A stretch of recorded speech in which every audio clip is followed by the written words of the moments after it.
कार्तिक के ठाकुर की जय, तुलसी मैया की जय। सबसे पहले अपने गुरु महाराज जी का ध्यान करेंगे। गुरुर् ब्रह्मा गुरुर्विष्णु गुरुर्देवो महेश्वरा, गुरुर् साक्षात परब्रह्म तस्मै श्री गुरुवे नमः।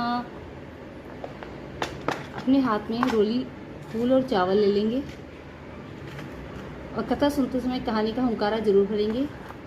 गणेश जी महाराज जी का ध्यान करते हुए उनकी कथा का श्रवण करेंगे। बोलिए गणेश जी महाराज जी की जय।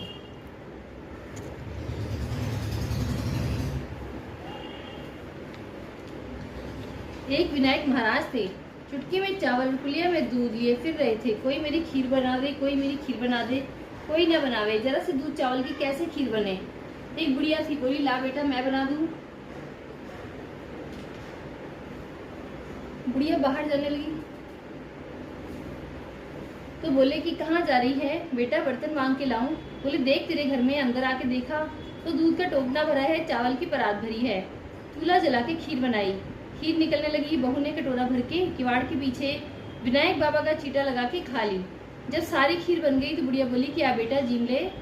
वो बोले मैंने तो खा ली। बोली तैने कब खाई। जब तेरी बहू ने खाई। बुढ़िया बोली बहू तैने खीर झूठी कर दी। बोली हाँ जी, खीर निकल रही थी, मैंने कटोरा भर के विनायक का चीटा लगा के खा ली। विनायक से बुढ़िया बोली कि अब मैं क्या करूं। गणेश जी महाराज जी बोले कि खा ले और बांट दे। बुढ़िया खीर बांटने लगी तो दुनिया चर्चा करने लगी कि कल तो ये भूखी मरती थी, आज खीर बांट रही है। झोपड़ी को लात मारी, महल हो गया, खूब धन हो गया। जैसे विनायक बाबा बुढ़िया माई पर कृपा करी, ऐसे हम सब पे करना। कहते सुनते हुंकारा भरने वालों पे करना। बोलो गणेश जी महाराज की जय। कार्तिक महात्म 19वां अध्याय। राजा पृथ्वी ने प्रश्न किया कि हे देवर्षि भगवान विष्णु ने जलंधर की पत्नी का पतिव्रत धर्म कैसे भ्रष्ट किया। नारद जी ने उत्तर दिया कि जलंधर के नगर में जाकर विष्णु ने उसकी पत्नी वृंदा का पतिव्रत धर्म भंग करने का विचार किया।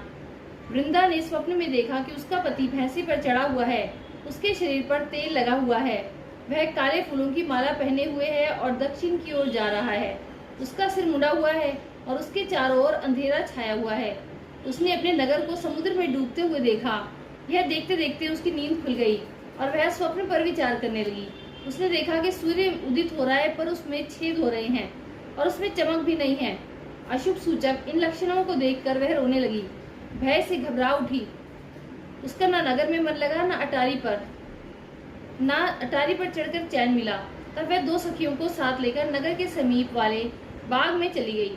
डरी हुई वह इधर उधर घूमने लगी पर कहीं उसे शांति न मिल सकी। इसके बाद वह जंगल में गई और उसे वहां भी चैन नहीं मिला। वहां वृंदा ने डरावनी सूरत वाले दो राक्षसों